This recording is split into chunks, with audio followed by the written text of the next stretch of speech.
लीजिए एक और वीडियो के साथ मैं आपके सामने फिर से हाजिर हूँ। और मैं पिछले काफ़ी दिनों से इस कोशिश में लगा हुआ हूँ कि आपको बेहतर टेंस बताया जाए। हालांकि मेरा टेंस भी आपको बताया। अगर आपने मेरा टेंस नहीं देखा है तो उसे ज़रूर रिपीट कर लें। चैनल पे जाइए स्कूल के आगे और इंग्लिश के सारे चैनल मतलब वीडियो जो भी पढ़े हैं उसको एक बार देखिए। आज हम ट्रांसलेशन को बढ़ा रहे हैं। कभी कभी बच्चे कहते हैं मुझसे कि सर मुझे टेंस पूरा आता है और उसके बावजूद मुझे ट्रांसलेशन नहीं आता है। तो उसके पीछे वजह है कि उनको छोटी छोटी चीज़ें नहीं आती। तो मैं ट्रांस खत्म करके मैं चाहता हूं कि आप उन छोटी चीज़ों का ध्यान दें जिसकी वजह से आप पैसेज में गलतियां करते हैं, बड़ी चीज़ों को रखने में गलतियां करते हैं। वो चीज़ें मैं आपको जैसे बहुत छोटी छोटी बातें मैं आपको बताऊंगा, लेकिन ये छोटी बातें बड़ी काम की हों। जैसे आपको ये ध्यान देना है, अगर अगर वाक्य की क्रिया में वाक्य की क्रिया को समझते होंगे ना। दौड़ना, खेलना, कूदना, मारना, पीटना, हंसना, रोना, गाना, बजाना, ये क्रिया है। अगर वाक्य की क्रिया में वाला वाली वाले वाला वाली वाले जुड़ा हो, वाला वाली वाले जुड़ा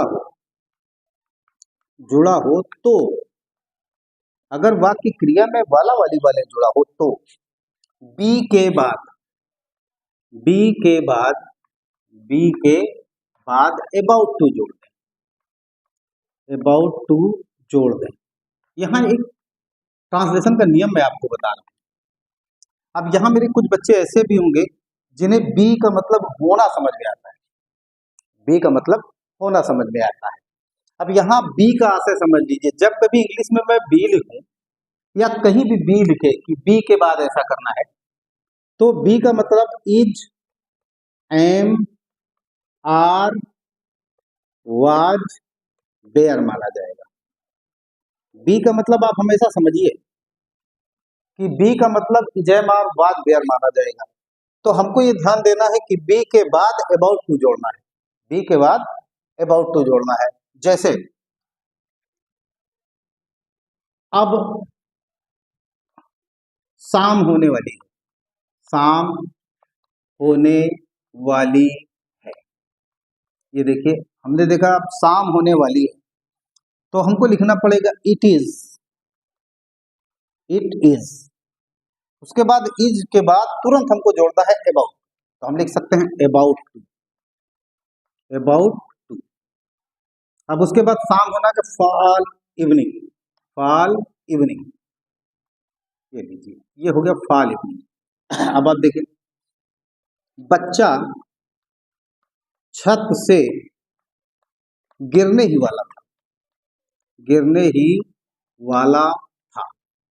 पास्ट में ले लीजिए, कोई प्रॉब्लम नहीं है, क्योंकि हमने बताया है कि जय बार वाज वेयर के बाद अबाउट टू जोड़ना है आपको। तो हम लिख सकते हैं द चाइल्ड वाज। वाज के बाद तुरंत अबाउट टू जोड़ना है। About to. About to. और एक चीज ध्यान रखें, अगर कहीं टू आता है उसके बाद आपको वर्ब लिखना पड़े, क्रिया लिखनी पड़े, तो क्रिया हमेशा फर्स्ट फॉर्म में, वो क्रिया कभी सेकंड फॉर्म में नहीं हो सकती। तो हम लिख सकते हैं गिरना का फॉल। गिरना का फॉल। अब बचा क्या है छत से, from the roof. From the roof. फिर से देखो, नैना आज कानपुर जाने वाली है। कानपुर जाने वाली है। तो हम क्या कर सकते हैं, सबसे पहले नैना। सबसे पहले नैना। नैना एक वचन है, हमने लगा दिया इज। तुरंत जोड़ेंगे अबाउट टू। क्या जोड़ेंगे? About to. और टू के बाद हमने अभी बताया कि हमेशा फर्स्ट फॉर्म लगेगा, गो टू। अब बचा क्या है? कानपुर। कानपुर। आज का टुडे। आज का टुडे। ये हुआ। और कुछ देख लीजिए आप, चार छह वाक्य और देख लीजिए कि कैसे कैसे वाक्य इसमें बन जाते हैं और कैसे कैसे आपको समझना है। ये सारे नियम मैं मिटाता हूँ, आप इसको रिवर्स करके नोट कर लीजिएगा। आज कयामत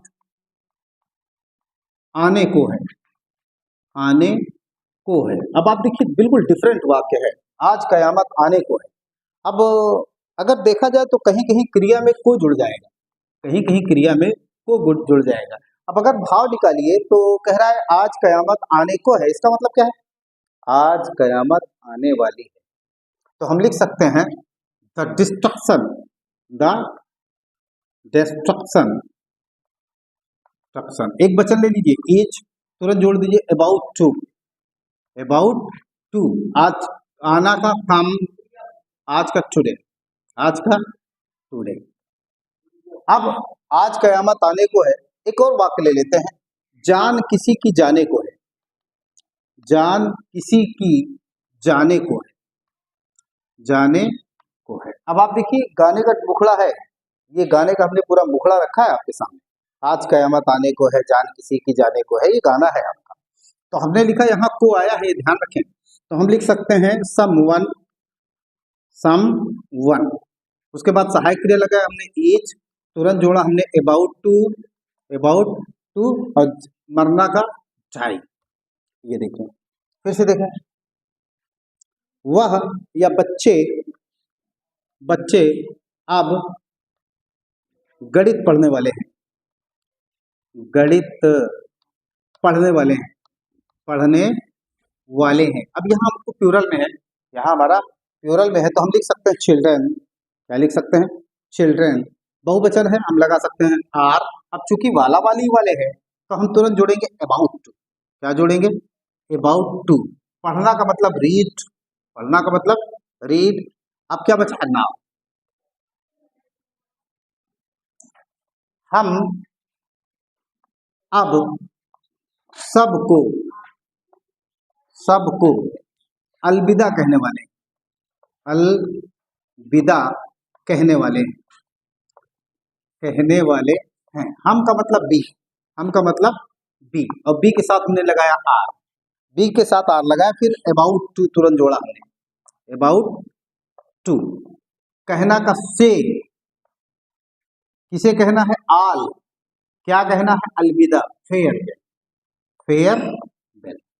ये अबाउट टू का प्रयोग हमने आज आपको बताया, और वाक्यों में दबाव डालने के लिए या कोई काम स्टार्ट होने वाला है उसके लिए हमने आपको बताया। आप इसे देखिए और वाक्य करके देखिए, अगर आप करेंगे तो यकीन मानिए बहुत मजा आएगा। और अगर आपको कहीं समझ में नहीं आता है तो कमेंट जरूर किया कीजिए। कमेंट एक तरह की हम लोगों की हौसला अफजाई है। Thanks for watching.